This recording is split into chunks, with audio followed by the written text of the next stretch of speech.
In this chapter, we're concerned with passing data or variables from one script to another. The so-called two-page model is where we create two pages, the first being a script to allow the user to enter data, and a second script to collect the data and use it. We'll create an HTML page with a form using PHP, and we'll create a PHP script to collect the data using the PHP post construct.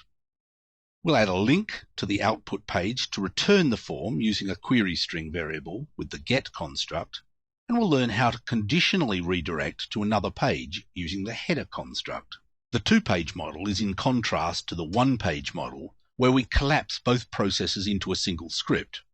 That's more complex, but far more elegant.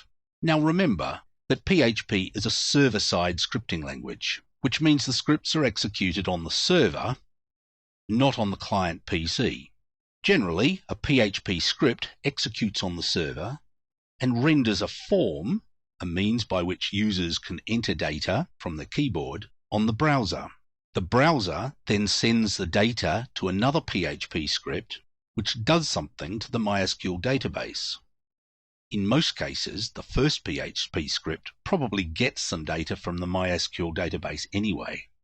Now, to do pretty much anything in a web application, we need to be able to send values from one script to another, sometimes from the user's keyboard or some other input device to a script, and sometimes just internal data which may be actually generated by the first script. Let's look now at a very simple implementation of this.